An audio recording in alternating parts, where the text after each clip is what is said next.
আসসালামু আলাইকুম, সবাই কেমন আছেন? আশা করি আপনারা সবাই ভালো আছেন এবং সুস্থ আছেন। পর্যায় সারণীর টপিক, এটা থেকে কোয়েশ্চেন আসলে যেন আপনারা পারেন, তাই আপনাদের জন্য যেহেতু ক্লাসগুলো নেওয়া, তাই আশা করব যে আপনারা শেষ পর্যন্ত সবাই মনোযোগ সহকারে ক্লাসে উপস্থিত থাকবেন। আজকে তাহলে আমাদের কি ক্লাস? আজকে হচ্ছে আমাদের কেমিস্ট্রি পর্যায় সারণী। হ্যাঁ, এখন অনেকেই কেমিস্ট্রি দেখে মনে করতে পারে যে ভাইয়া আমি তো হচ্ছে আর্টসের বা আমি তো কমার্সের, আমার তো সায়েন্স তো নাই, আমি কি করব, এটা কি আমার লাগবে? হ্যাঁ, আপনি যেহেতু নার্সিং অ্যাডমিশন দিবেন, ডিপ্লোমা দেন অথবা মিডওয়াইফারি অথবা বিএসসি, আপনি নার্সিং অ্যাডমিশন দিবেন মানে আপনাকে এই পর্যায় সারণীর টপিকটা আপনাকে পড়তে হবে। তবে এখানে খুব যে জটিল কিছু আপনাকে পড়তে হবে এমন কিছু না। এখান থেকে যে কোয়েশ্চেনগুলো হয় সেগুলো একটু বেসিক পর্যায়ের কোয়েশ্চেন। এই জায়গাতে আমরা অল্প একটু বুঝবো এবং বেশি অংশ আমরা মুখস্থ করব। তার কারণ আমাদের অ্যাডমিশন যে সকল কোয়েশ্চেনগুলো আসবে বেশিরভাগ সবই আসবে হচ্ছে আপনার মুখস্থ নির্ভর টাইপ থেকে। তাই আমি যতটুকু বুঝিয়ে দিব সেই জায়গাগুলো আপনারা কি করবেন, ক্লাস শেষে পিডিএফটা নিয়ে মুখস্থ করবেন। That's it. আপনি আর্টস কমার্সের হইলেও কোনো সমস্যা নেই, ঠিক আছে?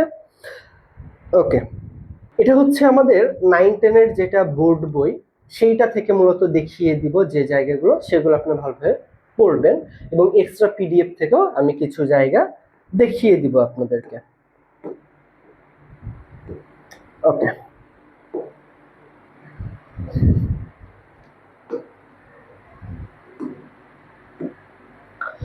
তাহলে পর্যায় সারণী আসলে কি? এই যে আমরা যে এত যে কথা বলি, হ্যাঁ, কেমিস্ট্রি মানেই কি? হাইড্রোজেন, হিলিয়াম, লিথিয়াম, অক্সিজেন, এই সকল বিষয়গুলো নিয়ে আমরা কথা বলি না? এই বিষয়গুলো থাকে কোথায়? এগুলো থাকে হচ্ছে মূলত পর্যায় সারণীতে, অর্থাৎ বিভিন্ন ধরনের মৌল যে সারণীতে সাজানো থাকে বা যে জায়গাটিতে সাজানো থাকে সেটি হচ্ছে মূলত পর্যায় সারণী। পর্যায় সারণীতে মৌলের সংখ্যা কতটি বলতে পারবেন? পর্যায় সারণীতে আমাদের 118টি মৌল আছে। কতটি? 118টি মৌল আছে। এর ভেতরে আমাদের কিছু সংখ্যক কৃত্রিম, অর্থাৎ ল্যাবরেটরিতে তৈরি করা হয়েছে, এবং কিছু সংখ্যক প্রকৃতিতে। তো প্রকৃতিতে আনুমানিক পাওয়া গেছে হচ্ছে আপনার 98টির মতো, এবং ল্যাবে তৈরি করা হয়েছে আপনার আনুমানিক 20টির মতো। এবং আমাদের এই পর্যায় সারণীকে বিভিন্ন গ্রুপ এবং পর্যায়ে ভাগ করা হয়েছে। বিভিন্ন গ্রুপ এবং পর্যায়ে ভাগ করা হয়েছে, ঠিক আছে? পর্যায় সারণীতে যেগুলো উপর থেকে নিচের দিকে আসে সেগুলোকে আমরা বলবো হচ্ছে গ্রুপ। সেগুলোকে আমরা বলবো হচ্ছে গ্রুপ। গ্রুপ কতটি? গ্রুপ হচ্ছে 18টি। গ্রুপ কতটি? গ্রুপ হচ্ছে 18টি। এবং আমাদের এই সাইড থেকে যেটা যাবে সেগুলোকে আমরা বলবো হচ্ছে পর্যায়। চলেন আপনাদেরকে হচ্ছে আমি সরাসরি পর্যায় সারণীটা একটু দেখিয়ে দিই, কারণ আমাদের ক্লাসে আজকে একটা মূল বিষয় সেটা যেহেতু পর্যায় সারণী, তাই আমরা যদি পর্যায় সারণী থেকে দেখি তাহলে আমরা বিষয়টি ক্লিয়ার হয়ে যাব। ওকে, এটা হচ্ছে আমাদের পর্যায় সারণী। আপনারা সবাই কি স্পষ্ট দেখতে পাচ্ছেন? আই থিঙ্ক দেখতে পাওয়ার কথা, তাই না? আচ্ছা, এইখানে দেখেন আমাদের এটা কিন্তু পর্যায় এবং গ্রুপে ভাগ করা আছে।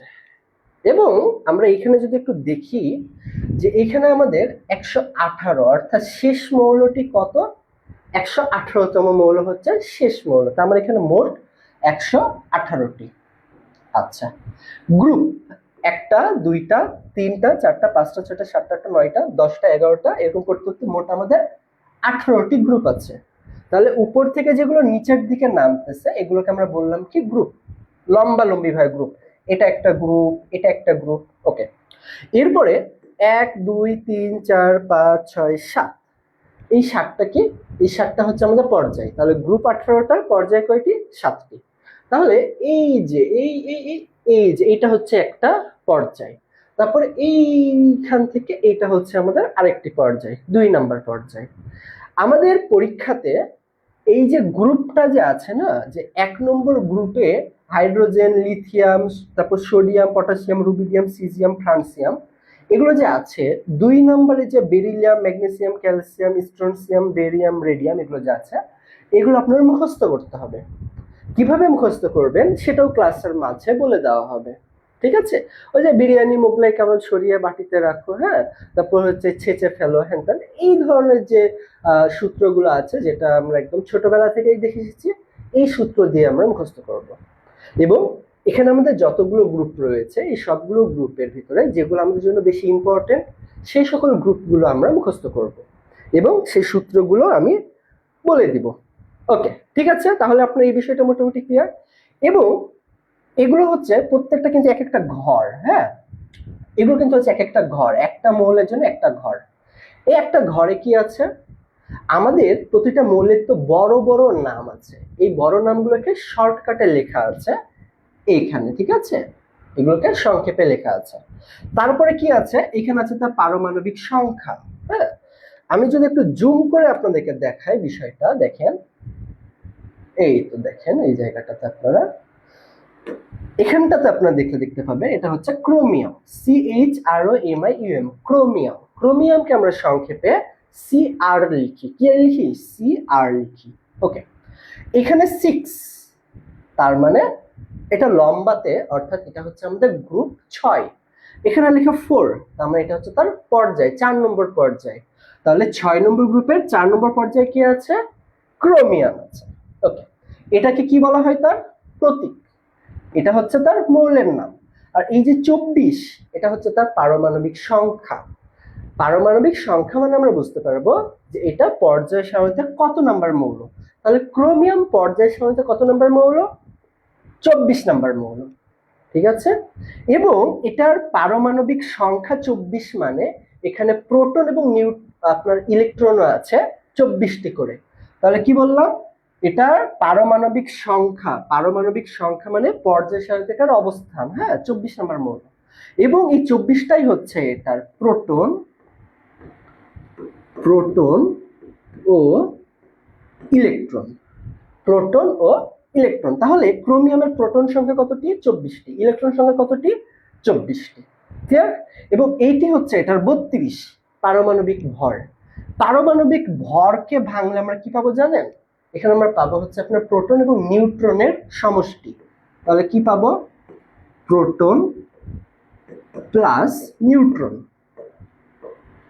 কি পাবো আমরা, প্রোটন প্লাস নিউট্রন, ঠিক আছে, বুঝছেন। ওকে, তাহলে পারমাণবিক ভরকে আমরা ভাঙলে পাবো প্রোটন এবং নিউট্রন। তাহলে আমি যদি আপনাকে বলি যে ক্রোমিয়াম এটার নিউট্রন সংখ্যা কত, পারা যাবে না, কিভাবে পারবেন, আপনার অবশ্যই মুখস্থ থাকতে হবে মিনিমাম। মিনিমাম আপনি যদি আজকে ক্লাসে যদি প্রথম যদি হয়ে থাকেন যে পারমাণবিক সংখ্যা আপনি চোখে দেখছেন বা পর্যায় সারণী চোখে দেখছেন, তাও আপনাকে 1 থেকে 30 পর্যন্ত যে সকল মৌল আছে সেগুলো আপনাকে মুখস্থ রাখতে হবে, একদম মুখস্থ, যে 1 নম্বর মৌল কি, 2 নম্বর মৌল কি, এটা আপনার মুখস্থ রাখতে হবে। আমি জানি অনেক স্টুডেন্ট আছে যারা এইচএসসি তে সায়েন্স বা 9 10 সায়েন্স ছিল, অনেকেরই 118টা মৌলই মুখস্থ আছে, অনেক স্টুডেন্টের মুখস্থ আছে। বাট নার্সিং অ্যাডমিশন যেহেতু একটা বেসিক লেভেলের অ্যাডমিশন পরীক্ষা, এখানে আপনি 118টি মৌল দরকার নাই মুখস্থ, জাস্ট 1 থেকে 30 অবধি মুখস্থ রাখলেই হবে।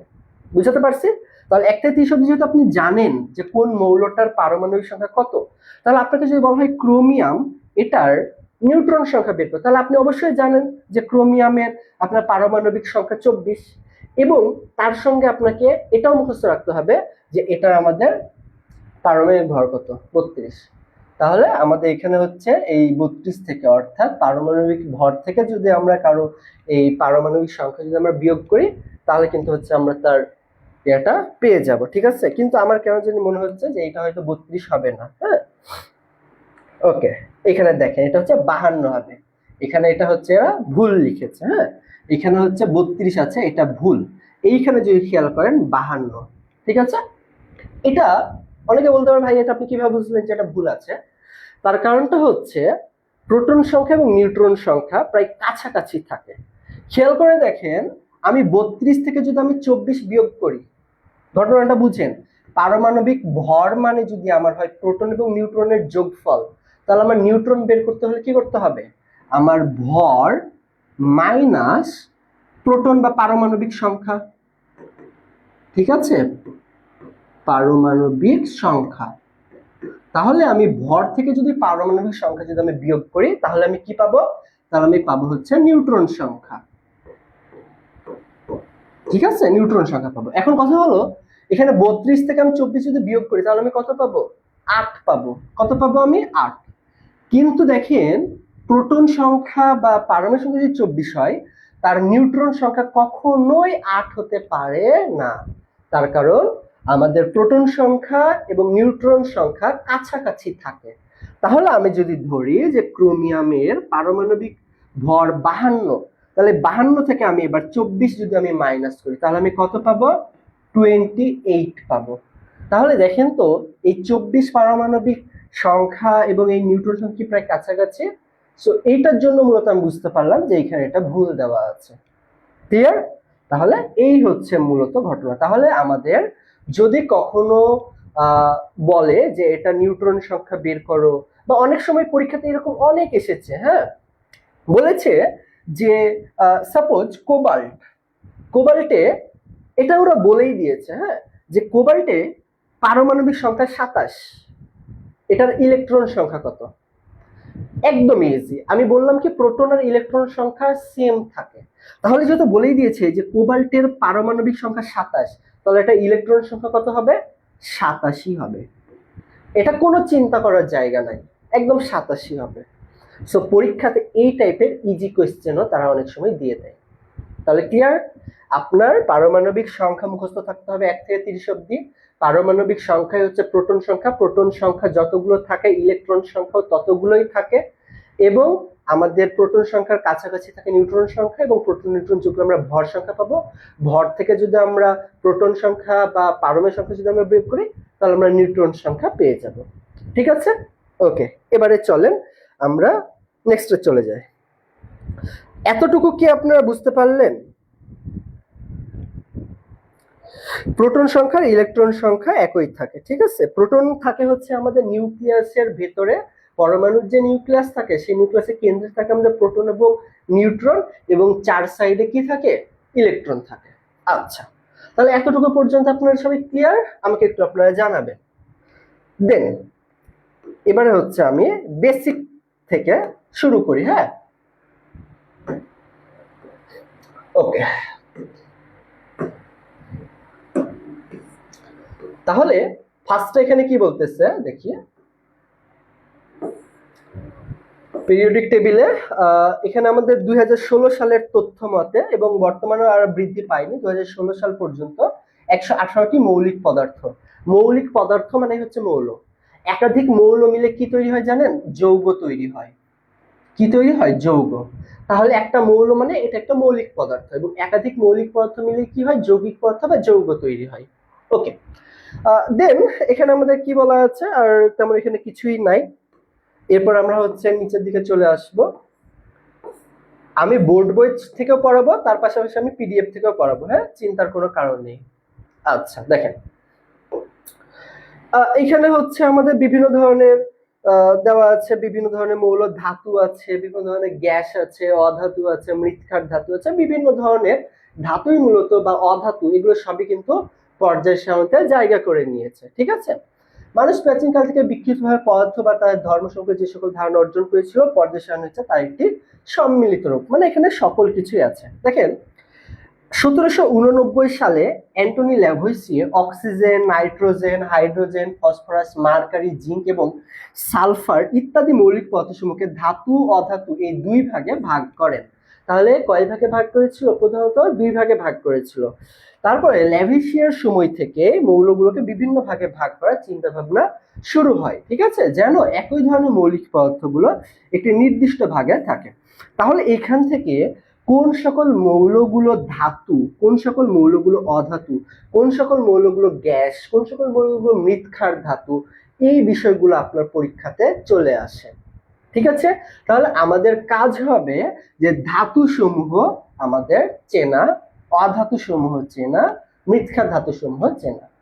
কিছুক্ষণ পরে এগুলো আমরা জানতে পারবো। ঠিক আছে, এখন জাস্ট আমি আপনাদেরকে বেসিক বিষয়গুলো বলে নিচ্ছি, কারণ ক্লাসে অনেকেই নতুন স্টুডেন্ট থাকে, একদম বেসিক থেকে না বললে তারা ঠিকভাবে বুঝতে পারবে না। আচ্ছা, তারপরে আমরা এখানে হচ্ছে আর কিছুই নেই, এদিকে এমনি বেসিক কিছু কথা বলেছে তারা। তারপরে এখানে আরেকটা বিষয়, অনেক স্টুডেন্ট বলতে পারে ভাইয়া যে এইখানে পর্যায় সারণী তো বুঝলাম, কিন্তু এই নিচে এগুলো আবার কি, এগুলো কি, এগুলোকে আলাদা কেন করা হয়েছে? এটাকে বলা হয় হচ্ছে ল্যান্থিনাইড সারির মৌল। এগুলো হচ্ছে ল্যান্থানাইড সারি, আর এগুলো হচ্ছে অ্যাক্টিনাইড সারি। ঠিক আছে, এই যে ফার্স্টে হচ্ছে অ্যাক্টিনিয়াম, অ্যাক্টিনিয়াম থেকে এই সারিটার নাম হয়েছে হচ্ছে আপনার অ্যাক্টিনাইড সারি, এবং এটা হচ্ছে ল্যান্থানাম থেকে এই সেটার নাম হয়েছে ল্যান্থানাইড সারি। ওকে, দেন আমরা নিচের দিকে যদি চলে আসি, তাহলে এখানে কি বলবো যে মেন্ডেলিফের পর্যায় সারণীর কিছু ত্রুটি পরিলক্ষিত হয়। তাহলে এই পর্যায় সারণীটা হচ্ছে কে দিয়েছিলেন? বিজ্ঞানী মেন্ডেলিফ। ঠিক আছে, বিজ্ঞানী মেন্ডেলিফ কি করেছিলেন? আমাদের এই পর্যায় সারণীটি দিয়েছিলেন। আচ্ছা, মেন্ডেলিফ পারমাণবিক ভর অনুযায়ী তার পর্যায় সারণীতে যে মানে ফার্স্টে কিন্তু মেন্ডেলিফ কি করেছিল? পারমাণবিক ভর অনুযায়ী কিন্তু পর্যায় সারণী সাজিয়েছিল। তাহলে এটা মনে রাখতে হবে, মেন্ডেলিফ পারমাণবিক ভর অনুযায়ী তার পর্যায় সারণীতে যে নিয়ম অনুযায়ী মৌল সংখ্যা বৈশিষ্ট্য, সেই অনুযায়ী যে পরমাণু পারমাণবিক ভর কম থাকবে সেই পরমাণুর পর্যায় সারণীতে আগে অবস্থান করবে। তাহলে পারমাণবিক ভর যার কম থাকবে সেটা আগে অবস্থান করবে, যে পারমাণবিক ভর বেশি থাকবে সেই পরমাণু পর্যায় সারণীতে পরে বসবে। এটা কে বলেছিলেন? বিজ্ঞানী মেন্ডেলিফ। তাহলে পর্যায় সারণীকে পারমাণবিক ভর অনুসারে সাজিয়েছিলেন কোন বিজ্ঞানী? বিজ্ঞানী মেন্ডেলিফ। ওকে, কিন্তু দেখা যায় মেন্ডেলিফের পর্যায় সারণীতে আর্গনের পারমাণবিক ভর 40 এবং পটাশিয়াম পারমাণবিক ভর 39 হওয়া সত্ত্বেও একই গ্রুপের মৌলসমূহের ধর্মের মিল করানোর জন্য আর্গনকে পটাশিয়ামের আগে বসানো হয়েছিল। তাহলে কিন্তু কিছু ব্যতিক্রম লক্ষ্য করা গেছিল। ঠিক আছে, আর্গনের আপনার পারমাণবিক সংখ্যা হচ্ছে 18 আর পটাশিয়ামের হচ্ছে 19, কিন্তু আমাদের এখানে কি বলতেছে? পটাশিয়ামের পারমাণবিক ভর 39, পটাশিয়াম যার পারমাণবিক সংখ্যা 19 তার ভর হচ্ছে 39। তাহলে এটার কি 18 থেকে কি, তাহলে যদি আমরা ধরেই নিই তর্কের খাতিরে, তাহলে এটা যদি 19 থেকে 39 হয়, 18 থেকে কি আমাদের হচ্ছে 38 হতে পারতো? হতে পারতো সাপোজ। এটা তো আসলে পসিবল, এমনি আন্দাজি বললাম, হতে পারতো, কিন্তু না হয়ে কি হয়েছে? পারমাণবিক ভর 40। তাহলে আমরা আর্গনকে আগে বসাচ্ছি, কিন্তু তার তো ভর তো বেশি, তাহলে এটা কি হইলো? নিয়মের ভিতরে কি হইলো? হইলো না। তা সেই জন্য আমাদের এরকম আরো অনেক মৌলের ক্ষেত্রে দেখা যায় পারমাণবিক ভর বেশি হওয়া সত্ত্বেও তাদেরকে কোনো কোনো মৌলের আগে পর্যায় সারণীতে জায়গা দেওয়া হয়েছে। এটা ছিল পর্যায় সারণীর ত্রুটি, মানে সীমাবদ্ধতা বা ভুল বলা চলে। এরকম আরো অনেক ত্রুটি মেন্ডেলিফের পর্যায় সারণীতে লক্ষ্য করা গেছে। এরপরে 1913 সালে মোসলে পারমাণবিক ভরের বিরুদ্ধে পারমাণবিক সংখ্যা অনুযায়ী মৌলসমূহকে পর্যায় সারণীতে সাজানোর প্রস্তাব দেন। তাহলে সর্বপ্রথম পর্যায় সারণীতে পারমাণবিক সংখ্যা অনুযায়ী মৌলসমূহকে সাজানোর প্রস্তাব দেন কে? বিজ্ঞানী মোসলে। এবং মেন্ডেলিফ কি করেছিল? ভর অনুযায়ী, যেগুলো লিখবেন খাতায়, এগুলো খাতায় লিখতে হবে। মেন্ডেলিফ কি করেছিল? ভর অনুযায়ী সাজিয়েছিল। এবং প্রস্তাব কে দিয়েছিল সবার প্রথমে পারমাণবিক সংখ্যা অনুযায়ী সাজানোর? সেটা হচ্ছে বিজ্ঞানী মোসলে। ওকে, চলেন। আচ্ছা, পারমাণবিক সংখ্যা অনুসারে পর্যায় সারণীতে মৌলের স্থান দেওয়া হলে মেন্ডেলিফের পর্যায় সারণীতে আর্গনের পারমাণবিক সংখ্যা 18 এবং পটাশিয়ামের পারমাণবিক সংখ্যা 19, কাজেই আর্গন পটাশিয়ামের আগে বসবে।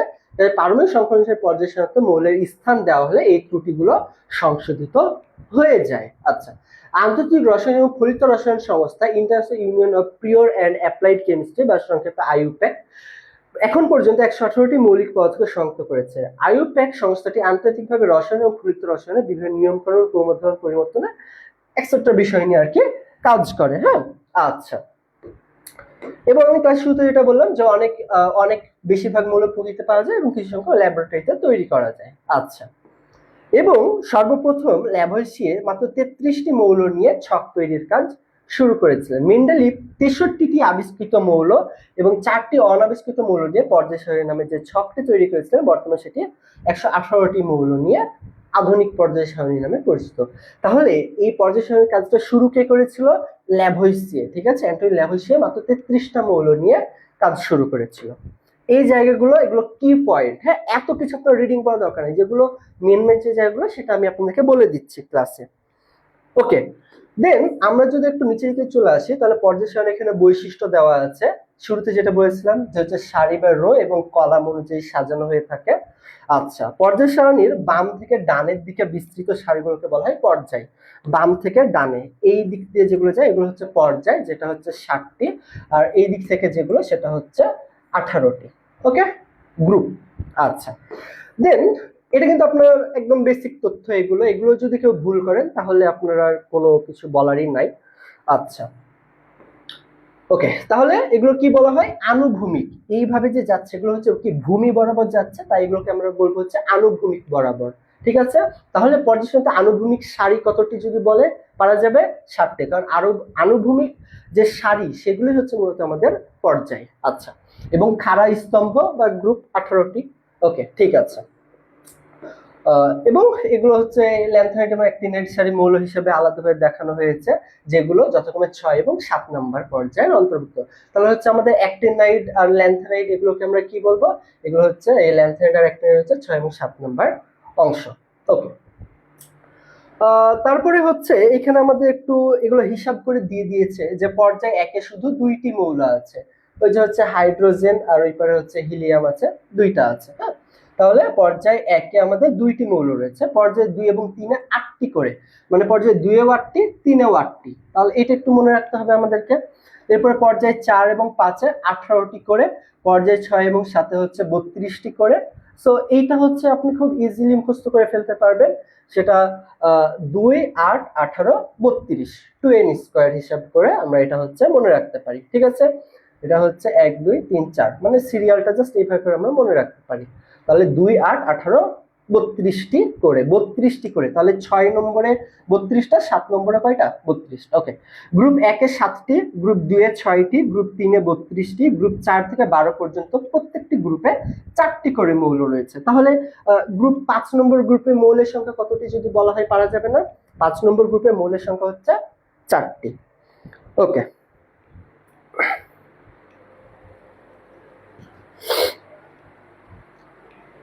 দেন গ্রুপ 13 থেকে 17 পর্যন্ত এখানে 6টি করে মৌল রয়েছে, গ্রুপ 18-তে 7টি মৌল রয়েছে। তাহলে কোন পর্যায়ে এবং কোন গ্রুপে কতটি মৌল রয়েছে এটা আপনারা মুখস্থ করে ফেলবেন। সো এইটা পর্যায়ে এটা মুখস্থ করা আশা করি খুব বেশি কঠিন হবে না, কারণ এটা হচ্ছে একটা বলতে গেলে আমরা সূত্রে ফেললে এটা চলে আসছে 2n স্কয়ার সূত্রে যদি আমরা ফেলি 2n স্কয়ার। 2n স্কয়ার বলতে আসলে কেমন, যে এদিকে হচ্ছে প্রথম যেটা সেটাতে কয়টা হচ্ছে, এদিকে 1-এর স্কয়ার করলে 1। ঠিক আছে, এটা কিন্তু আমি জাস্ট আনতে বলছি, এটা কিন্তু আসলে কোনো সূত্র না, এটা আমি জাস্ট মিলানোর ক্ষেত্রে বা মনে রাখার ক্ষেত্রে এটা আমি বলে দিচ্ছি। তাহলে 1-এর বর্গ করলে কত? 1, 2 গুণিত 1 সমান সমান 2, তাহলে 2টি করে মৌল। এরপর এটা কি সেকেন্ড পয়েন্ট না? সেকেন্ড পয়েন্ট, তাহলে এখানে হচ্ছে 2 এবং 3টি, এখানে হচ্ছে 8টি করে মৌল রয়েছে সেকেন্ডে। তাহলে আমরা হচ্ছে 2n স্কয়ার যদি করি, তাহলে হচ্ছে 2 ইন্টু 2 এর উপরে স্কয়ার সমান সমান 2 ইন্টু 4 সমান সমান 8টি করে। হ্যাঁ, জাস্ট এটা আপনার মনে রাখার ক্ষেত্রে আপনি যে কোনো উপায়ে মনে রাখতে পারেন, বাট এটা কিন্তু কোনো সূত্র না। ওকে, নেক্সট। এরপরে হচ্ছে যে সকল মৌলের পারমাণবিক সংখ্যা 57 থেকে 71 পর্যন্ত এরকম 15টি মৌলকে ল্যান্থানাইড সারির মৌল বলা হয়ে থাকে। তো ল্যান্থানাইড সারির মৌলগুলো পারমাণবিক সংখ্যা কত থেকে কত? 57 থেকে 71 পর্যন্ত। 57 থেকে 71 পর্যন্ত এগুলো হচ্ছে আমাদের ল্যান্থানাইড সারির মৌল। কতটি? 15টি। যে সকল মৌলের পারমাণবিক সংখ্যা 89 থেকে 103 পর্যন্ত এরকম 15টি মৌলকে অ্যাক্টিনাইড সারির মৌল বলা হয়। ল্যান্থানাইড সারি মৌলগুলোর ধর্ম এত কাছাকাছি এবং অ্যাক্টিনাইড সারি মৌলগুলোর ধর্ম এত কাছাকাছি যে তাদেরকে পর্যায় সারণী নিচে ল্যান্থানাইড সারি মৌল এবং অ্যাক্টিনাইড সারি মৌল হিসেবে আলাদাভাবে বলে দেওয়া আছে। ওকে,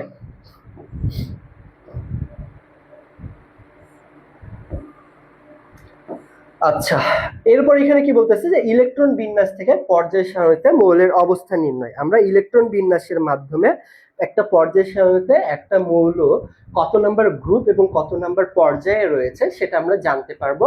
বাট এটা জানার জন্য আমার সবার আগে কি দরকার? পারমাণবিক সংখ্যা মুখস্থ রাখা দরকার। ওই যে বললাম ক্লাসের শুরুতে যে 1 থেকে 30 পর্যন্ত যে আমাদের মৌলগুলো রয়েছে এটা আপনার মাস্ট বি মুখস্থ করাই লাগবে, মুখস্থ না করলে হবে না। সো এইটা যদি আপনি মুখস্থ করতে পারেন, একদম বেসিক, এটা আপনার লাগবে। কেমিস্ট্রি পড়তে এসেছেন মানে 1 থেকে 30 পর্যন্ত মৌলগুলো পারমাণবিক সংখ্যা মুখস্থ করা লাগবেই। চলেন তাহলে একটু আপনাদেরকে বিষয়টা একটু বলি যে কিভাবে আমরা বের করতে পারি। ওকে, তাহলে দেখেন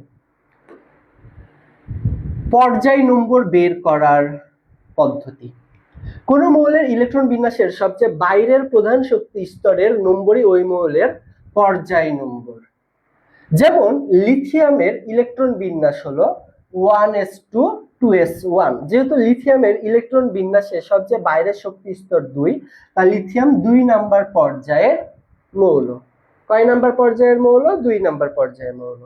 আচ্ছা, পটাশিয়ামের ইলেকট্রন বিন্যাস হলো 1s2 2s2 2p6 3s2 3p1 4s1। যেহেতু পটাশিয়ামের ইলেকট্রন বিন্যাসের সবচেয়ে বাইরের শক্তি স্তর 4, তাই পটাশিয়াম 4 নম্বর পর্যায়ের মৌল। আচ্ছা, এর কথা হলো ভাইয়া, এই যে কথাগুলো লেখা আছে এগুলো আমরা কিভাবে জানবো, তাই না? ওকে, তাহলে আমি আগে হচ্ছে ফার্স্ট আপনাদেরকে একটা একটা সিরিয়াল লিখে দেবো, সেটা আপনি একটু খাতায় লিখবেন। আশা করি অনেকে হয়তো জানেন, আবার অনেকে নাও জানতে পারেন। সেটা হচ্ছে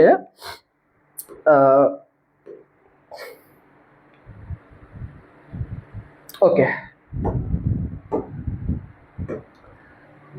আমি এটা মুখস্থ করব, এসএসপি এসপিএস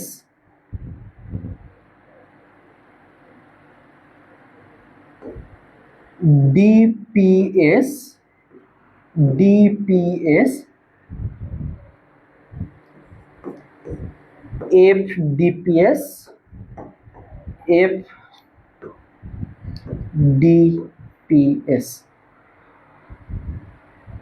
ঠিক আছে, এটা জাস্ট আপনারা একটু মুখস্থ রাখবেন, তাহলে হয়ে যাবে। তাহলে SSP SPS SSP SPS DPS DPS FDPS FDPS. Okay, এতটুকু যদি আপনার মুখস্থ থাকে দেন তাহলে আমরা একটু ঘুরে আসি এখান থেকে। তাহলে আমরা এখানে কি দেখলাম, পটাশিয়ামের পারমাণবিক সংখ্যা কত, 19। পটাশিয়াম পারমাণবিক সংখ্যা 19। এবং এই ক্ষেত্রে একটা বিষয় হচ্ছে মনে রাখতে হবে, ওই যে আমি যখন যে লিখলাম না, এখানে হচ্ছে আমি লিখলাম না যে এস। ওকে, তাহলে এটা হচ্ছে এখানে একটু লিখে দিই ছোট করে আপনাদেরকে। দেখেন, এস শক্তি স্তরে, এস তো হচ্ছে একটা শক্তি স্তর, তাই না?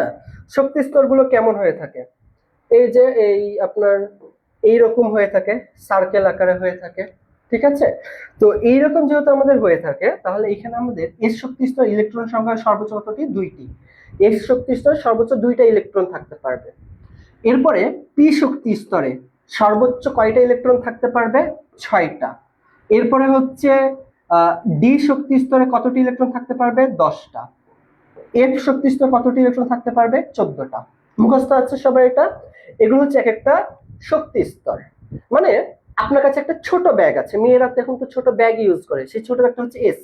এখানে আপনি সর্বোচ্চ 2 টাকা রাখতে পারবেন, এর বেশি আপনি রাখতে পারবেন না। 2 টাকা যদি আপনার কাছে বেশি হয়ে যায়, তাহলে আপনার অন্য একটা বড় ব্যাগ লাগবে, যেটা হচ্ছে পি, যেখানে আপনি 6 টাকা রাখতে পারবেন সর্বোচ্চ। 7 টাকা যদি হয়ে যায়, তাহলে বাকি যার আপনার 1 টাকা, সে 1 টাকা আপনাকে ডি এর ঘরে রাখতে হবে। সাপোজ আপনার কাছে এরকম অনেকগুলা ব্যাগ আছে, এসপিডিএফ এর মতো অনেকগুলা ব্যাগ আছে। আপনার কাছে আছে সাপোজ 20 টাকা। আচ্ছা, আমি যেহেতু পটাশিয়াম নিয়ে যেহেতু কাজ করবো, তাহলে ধরে নিলাম যে 19 টাকা আছে আপনার কাছে। 19 টাকা, 19 টাকার ভিতরে আপনাকে বলা হচ্ছে ছোট ব্যাগে আগে ভরতে হবে। তাহলে 19 টাকার ভিতরে আপনি কি ছোট ব্যাগে আপনি আগে 2 টাকা রেখে দিবেন। তাহলে আপনি 2 টাকা এখানে রেখে দিলেন, আপনার তার কত টাকা থাকলো, 17 টাকা। 17 টাকা থাকলো। 17 টাকার ভিতরে আপনি সেকেন্ড ব্যাগে কয়টা রাখতে পারবেন, 6টা রাখতে পারবেন।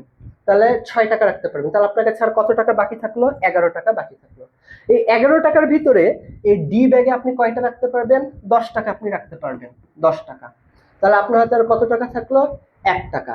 এই যে আপনার হাতে বাকি যার 1 টাকা থাকলো, এই 1 টাকা আপনি এই এফ বক্সে রাখবেন। তাহলে আপনার ছন্দটা কি মিললো, 2 6 10 1, 2 6 10 1। আচ্ছা, ফাইন। তাহলে আমি এই সিরিয়ালটা তো মনে মুখস্থ আমার থাকবে যে এসপিডিএফ, এস একটা ব্যাগ, এখানে আমি সর্বোচ্চ 2টা ইলেকট্রন রাখতে পারবো, পিতে আমি 6টা, ডিতে 10টা, এফতে 14টা রাখতে পারবো সর্বোচ্চ। তাহলে আমার এখানে এস এস ঘরে 2 টাকা রাখা শেষ। আমার কাছে 19 টাকার মধ্যে 2 টাকা রেখে দিলাম, আরো 17 টাকা। আমি পি ঘরে আরো 6 টাকা রাখলাম, বাকি থাকলো আমার কাছে আরো 11 টাকা। তারপর আমি ডি ঘরে রাখবো 10 টাকা, এফ ঘরে রাখবো আমি 1 টাকা এফ এর বক্সে। ক্লিয়ার? এবারে আসেন, আমি আগেই বলেছি যে এবারে আমাকে এখানে কি করতে হবে। এবারে এখানে আমি এস, এখানে কয়টা এস আছে, একটা। আমি এখানে হচ্ছে 1 লিখবো। আমি এখানে কি লিখবো, 1। ঠিক আছে? আচ্ছা, এখানে আরেকটা এস, এই একটা এস তো 1 নিয়ে তো চলেই গেছে, 1 নিয়ে চলেছে, আর 1 কি আছে, নাই। 1 এর পরে কি হয়, 2 হয়। আমি এখানে লিখবো হচ্ছে 2। কত লিখবো আমি, 2। আচ্ছা, এরপর এখানে আরো একটা বিষয় আপনাকে জেনে রাখতে হবে। এস, এস এ হচ্ছে আমার 0 আর 1 অব্দি হয়। ঠিক আছে, এখানে দুইটা মূল হচ্ছে 0 আর 1 অব্দি। ওকে, গুড। তাহলে আমি এইখানে এই পি পি এর শুরুটা আমি কি দিয়ে করব? এখানে আমাকে 2 দিয়ে আমি শুরু করব, ঠিক আছে? 2 দিয়ে না কত দিয়ে ভুলে গেছি, এটা একটু দেখে নিই, ঠিক আছে? ওকে, হ্যাঁ 2 দিয়ে হবে। ওকে, ঠিক আছে। দেখেন এই ফার্স্টে যে এসটা আছে, এই এস হচ্ছে 1 হবে, তারপরে যেটা আমার যে সেটা এখানে হচ্ছে 2 হবে। তারপরে আমি যদি আবার লিখি তাহলে এখানে হচ্ছে 3s 3p, এখানে হচ্ছে আবার একটা এস, তাহলে এখানে হচ্ছে একটা এস, দুইটা এস, তিনটা এস, এখানে আরেকটা, তাহলে 4টা এস, ঠিক আছে? দেন এরপর আমি এখানে কি করব, এখানে হচ্ছে আমি আবার ডি এর ঘরে, তো আমার এখানে আগে আমি দেখি ফার্স্টে আমার এখানে কয়টা, 2টা ইলেকট্রন, আমি এখানে 2টা লিখে দিব। আচ্ছা, এরপর আমার এখানে আরো কয়টা, 2টা, এখানে আমি আরো 2টা লিখে দিব। এরপর আমার এখানে কয়টা ইলেকট্রন রাখতে পারে, 6টা ইলেকট্রন, আমি এখানে 6 দিয়ে দিব। এখানে কয়টা, 2টা, কত হলো, 2 2 4, 6 4 10, 11 12, আমার হাতে আর কত থাকছে, আর থাকছে 7টা ইলেকট্রন। এখানে কয়টা থাকবে, 6টা, এখানে থাকবে হচ্ছে একটা, হয়ে গেল। তাহলে বিষয়টা আমার এখানে কি দাঁড়ালো দেখেন, আমার এস এর ঘরে সর্বোচ্চ কয়টা ইলেকট্রন আমি রাখতে পারবো, 2টা ইলেকট্রন আমি রাখতে পারবো, তাই এখানে আমি 2 দিলাম। এখানেও আমি 2টা ইলেকট্রন রাখতে পারবো, 2টা দিলাম। পি এর ঘরে আমি কয়টা, 6টা ইলেকট্রন রাখতে পারবো, আমি এখানে 6টা দিলাম। তারপরে এইখানে আবার এস এর ঘরে আমি কয়টা দিতে পারবো, 2টা, তাই 2 দিলাম। পি এর ঘরে আমি 6টা দিলাম, তাহলে আমার মোট এখানে হয়ে গেল 18টা ইলেকট্রন। আর একটা ইলেকট্রন বাকি থাকছে, যে ইলেকট্রনটাকে আমি এই কক্ষপথে নিয়ে যাব, ঠিক আছে? আর এগুলো হচ্ছে এক একটা কক্ষপথ, এটা হচ্ছে এক একটা কক্ষপথ। ওকে, আচ্ছা, তাহলে আমরা এখানে যদি চলে যাই নেক্সটে, তাহলে এখানেও কিন্তু একইভাবে দেখেন 1s2 2s2 2p6 3s2 3p6 4s1 কিভাবে করলো, ssp sps এই লেখাগুলো আগে লিখে নিতে হবে। তারপর আপনাকে যে কাজটা করতে হবে সেটা হচ্ছে এই ফার্স্টের এস এর জন্য 1 লিখতে হবে, কারণ এটা হচ্ছে প্রথম কক্ষপথ। তারপরে আমাদের দ্বিতীয় কক্ষপথ, এক্ষেত্রে আপনাকে একটা বিষয় আমি ভুলে গেছিলাম, যে বিষয়টা এখন আপনাকে আমি বলে দিচ্ছি। আমাদের ইলেকট্রন গুলো কিসে থাকে, কক্ষপথ আকারে থাকে না? আমি এখানে যদি একটা কক্ষপথ যদি আঁকি, সাপোজ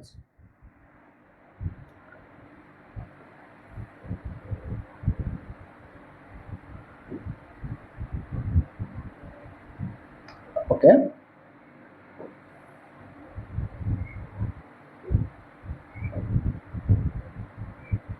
আচ্ছা, এগুলো হচ্ছে কি আঁকালাম, আমি কক্ষপথ আঁকালাম, ঠিক আছে? এখানে এটা হচ্ছে আমাদের নিউক্লিয়াস ধরে নিলাম, এবং এখানে নিউক্লিয়াস ধরলে ভুল হবে, আমি এখানে হচ্ছে সরাসরি পটাশিয়াম ধরে নিলাম, পটাশিয়াম 19 নিউক্লিয়াস। আচ্ছা, আমরা একটা বিষয় মনে রাখবো যে এটা কি একটা কক্ষপথ, এটা এটা হচ্ছে একটা কক্ষপথ, এটা আরেকটা কক্ষপথ, এটা হচ্ছে আরেকটা কক্ষপথ। আমি যদি আরেকটা যদি অঙ্কন করি,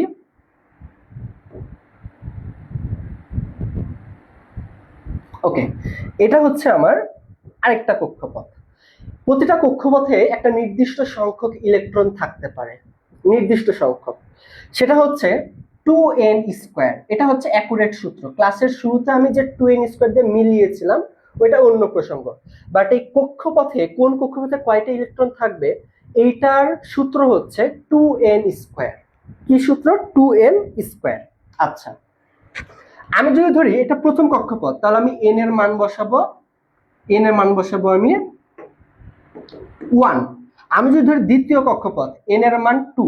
তৃতীয় কক্ষপথ যদি ধরি, n এর মান 3। চতুর্থ কক্ষপথ হলে n এর মান 4। তাহলে এখন আমার এই প্রথম কক্ষপথে আমি কয়টা ইলেকট্রন বসাতে পারবো বলতে পারবেন?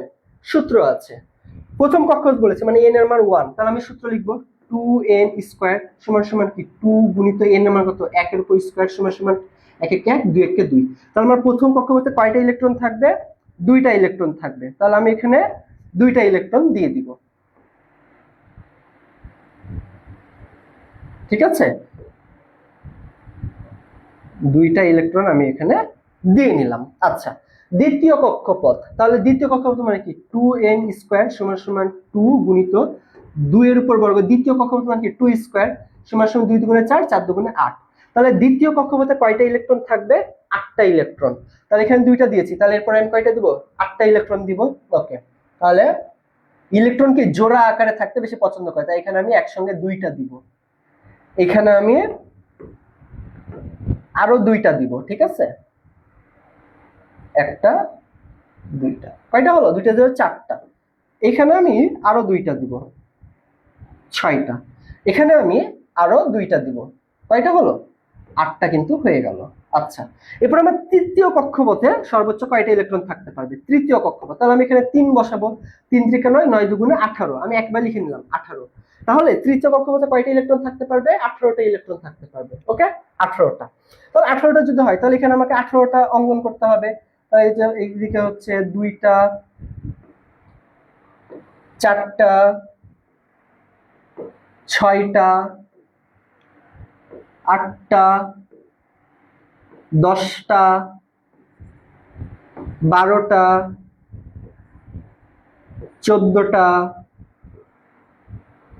16টা, তারপরে আর দুইটা, 18টা। এইভাবে করে হচ্ছে এগুলো আমাদের থাকবে। তো এখন 19 ক্ষেত্রে আমার এতগুলোকে দরকার হচ্ছে নাই, তাহলে 2 আর ওইদিকে হচ্ছে 8টা, 8 দিয়ে 10, তাহলে 3 নাম্বার কক্ষপথে কয়টা ইলেকট্রন থাকবে? 9টা। কতটা থাকবে? 9টা। তাহলে আমি এইখান থেকে কয়টা দিব? 9টা যদি দিই তাহলে হচ্ছে 2 2 4 6 7 8,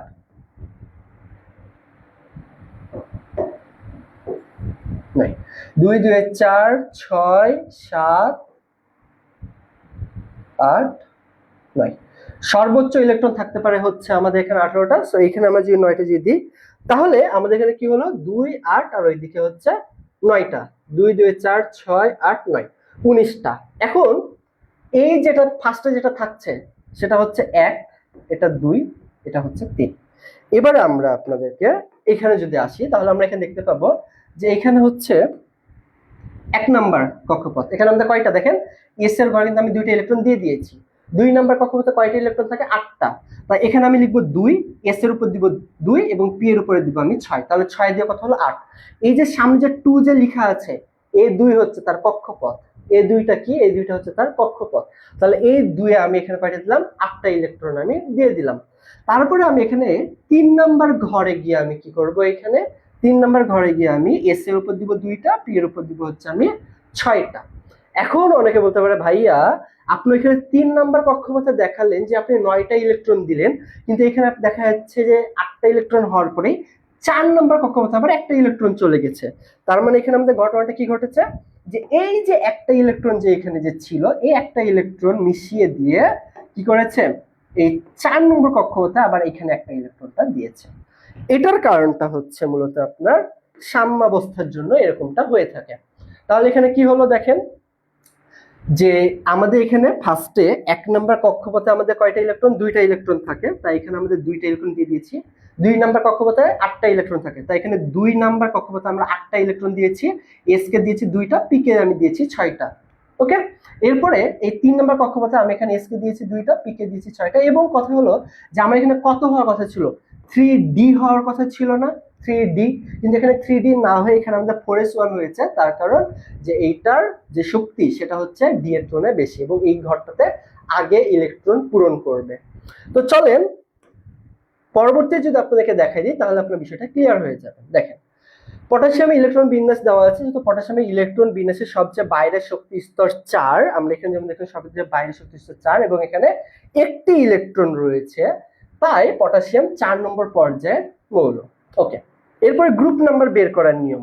কোন মৌলের গ্রুপ নম্বর বের করার কয়েকটি নিয়ম রয়েছে। প্রথম নিয়মটা হচ্ছে দেখেন যে কোন মৌলে ইলেকট্রন বিন্যাসে বাইরের প্রধান শক্তি স্তরে যদি শুধু এস অরবিটাল থাকে তাহলে ওই এস অরবিটালের মোট ইলেকট্রন সংখ্যায় ওই মৌলের গ্রুপ নম্বর। তাহলে ওই মৌলের কি? Group number. যেমন দেখেন আমার এখানে এস এ কত আছে? একটা ইলেকট্রন আছে না? এস কক্ষপথে কয়টা? একটা ইলেকট্রন আছে না? তাহলে এটা কত নাম্বার গ্রুপের অন্তর্ভুক্ত? আমাদের 1 নাম্বার গ্রুপে। আমরা এখানে যদি দেখাই আপনাকে ফার্স্টে, এই দেখেন 1 নাম্বার গ্রুপে পটাশিয়াম।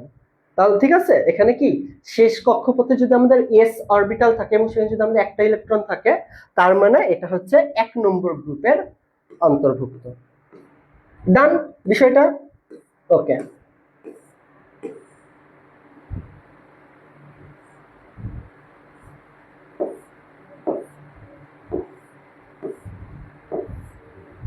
ওকে, তাহলে এখানে আমাদের একইভাবে দেখেন এস অরবিটালে একটা ইলেকট্রন আছে, তাই এটা হচ্ছে 1 নম্বর গ্রুপে অন্তর্ভুক্ত। আচ্ছা, এটা হচ্ছে একটা নিয়ম গেল।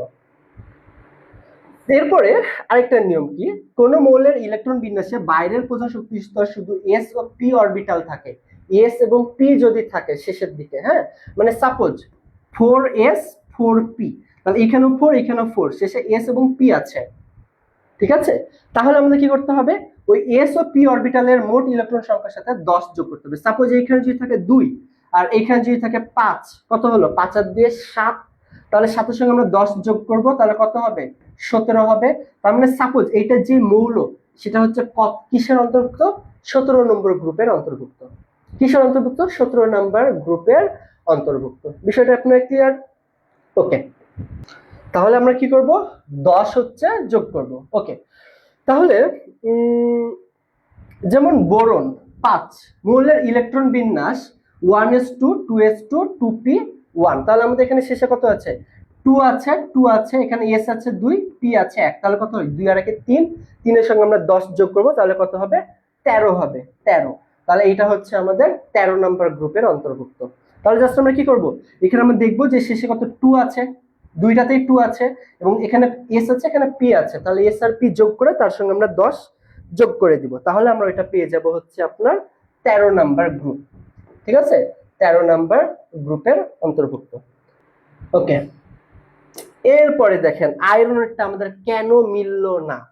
আয়রনের ইলেকট্রন বিন্যাস 1s2 2s2 2p6 3s2 3p1 3d6 4s2, কি apa হইল, 2 2 4 6 4 10 11 12 18 24 26। হ্যাঁ, এখানে আয়রনের বাইরের শক্তি স্তরে এস অরবিটাল আছে এবং তার আগের শক্তি স্তরে ডি অরবিটাল আছে, ডি, এখানে কিন্তু পি নাই, এই জন্য এটার সূত্রটা আলাদা হবে। এখানে ডি অরবিটালে 6টি এবং এস অরবিটালে 2টি ইলেকট্রন আছে, কাজেই আয়রনের গ্রুপ হচ্ছে 6 এর 2 8। তাহলে আমাদের একদম শেষে যদি এস থাকে, একদম শেষে যদি এস থাকে, তাহলে আমাদের সেইটার আগে আমাদের যে সংখ্যাটা থাকবে সেটাই হচ্ছে তার গ্রুপ সংখ্যা। সাপোজ এটার আগে যদি 2 থাকে, 2s2, সাপোজ এটা একদম শেষে আছে 2s2, তাহলে এইটা, এই মৌলটা, সাপোজ এটা হচ্ছে একটা এ মৌল, তাহলে এইটা কত নাম্বার গ্রুপের অন্তর্ভুক্ত, এটা কত নম্বর গ্রুপের অন্তর্ভুক্ত, এখানে 2 আছে না, তাহলে এটা হচ্ছে আমাদের 2 নাম্বার গ্রুপে অন্তর্ভুক্ত হয়ে যাবে। এরপরে আমাদের যদি আমরা দেখি যে এস এবং পি আছে, এস এবং পি আছে শেষে, এখানে আছে 1, এখানে আছে 2। আচ্ছা, 1 2 না লিখে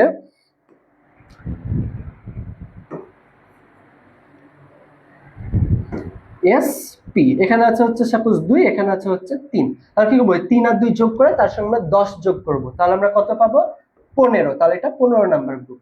কিন্তু এখানে যদি এমন যদি হয় যে ডি আছে আর এস আছে, এরকম ডি আছে আর এস আছে, তাহলে জাস্ট এই দুইটা আমরা যোগ করব, এই ডি আর এস এই দুইটা আমরা যোগ করব, 6 আর 2 8, তাহলে এটা 8 নাম্বার গ্রুপের অন্তর্ভুক্ত। ওকে, আমরা এই ক্লাসটা হচ্ছে দুইটা ক্লাসে নিব। হ্যাঁ, আমরা হচ্ছে এইখান থেকে নেক্সট ক্লাসে হচ্ছে দেখব যে ইলেকট্রন বিন্যাসী পর্যায় সারণীর যে মূল ভিত্তি, হ্যাঁ, এই 4.4, এটা থেকে হচ্ছে আমরা নেক্সট ক্লাসে দেখব। তো এখন হচ্ছে আপনাদেরকে আমি একটা জিনিস দেখিয়ে দিই।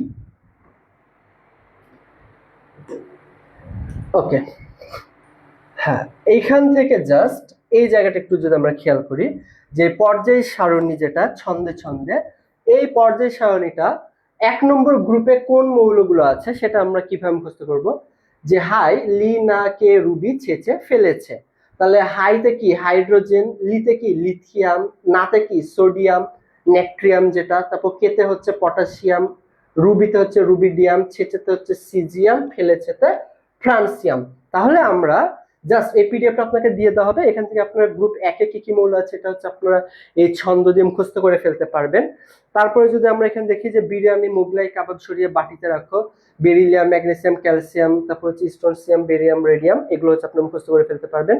তারপর হচ্ছে বাংলাদেশের আফতাব গেল ইন্ডিয়ার টিম নিতে, গ্রুপ 13। তারপর গ্রুপ 14-তে কি আছে, যে কাল সিলেট গেলে সোনা পাবে ফারিহা।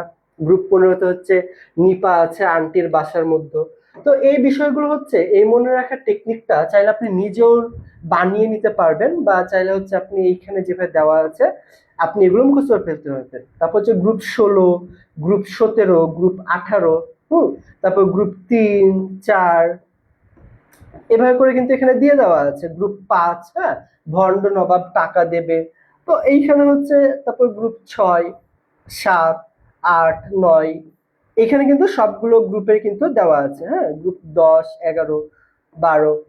তাহলে কি করতে হবে আপনার এখানে, যে এই জায়গাটা আপনার মুখস্থ করতে হবে আজকের ক্লাসের পড়া। তাহলে আজকের ক্লাসের পড়া আমাদের কি থাকলো, আমরা ওইখানে জাস্ট ইলেকট্রন বিন্যাস গুলো আপনার ভালোভাবে প্র্যাকটিস করতে হবে একটু, অনেকেই পারেন, আবার একটু প্র্যাকটিস করতে হবে ইলেকট্রন বিন্যাস গুলো। তারপরে এখানে আমাদের যে গ্রুপে কোন গ্রুপের কোন মৌলগুলো আছে এটা আপনাদেরকে মুখস্থ করতে হবে, ঠিক আছে। এবং আপনাদেরকে আমি একটা বাসার কাজ দিব, সেটা হচ্ছে বাসার কাজটা কেমন, যে আপনারা একটা কাজ করবেন, যে কোন মৌলগুলো ধাতু, কোনগুলো অধাতু, কোনগুলো হচ্ছে মিথ্যা ধাতু, এগুলো হচ্ছে আপনারা লিস্ট করবেন। হ্যাঁ, আপনারা এরকম করে হচ্ছে লিস্ট করবেন যে ধাতু, অধাতু, তারপরে হচ্ছে মৃৎক্ষার ধাতু,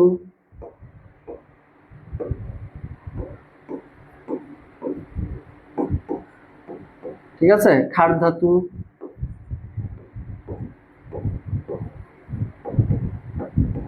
এইভাবে করে আপনারা লিস্ট করবেন মৌলের নাম। তাহলে ইলেকট্রন বিন্যাস করবেন, তারপরে হচ্ছে আপনাদের এই যে কোন গ্রুপে কি কি মৌলগুলো আছে এগুলো আমরা মুখস্থ করার টেকনিকের মাধ্যমে একটু মুখস্থ করতে হবে, এবং কোনগুলো ধাতু, অধাতু, মৃৎক্ষা ধাতু, ক্ষার ধাতু, এগুলো আপনারা লিস্ট করবেন। 1 থেকে 50 বা 1 থেকে 30-এর ভিতরে করলেই মোটামুটি ভাবে চলে, ঠিক আছে। সো এই কাজটা আপনাদেরকে করতে হবে, এবং বাকি অংশটুকু আমরা আগামীকালকের ক্লাসে আমরা শিখব। তাহলে আমাদের আজকের ক্লাসটা এতদূর পর্যন্তই। সবাই ভালো থাকবেন, সুস্থ থাকবেন। আল্লাহ হাফেজ।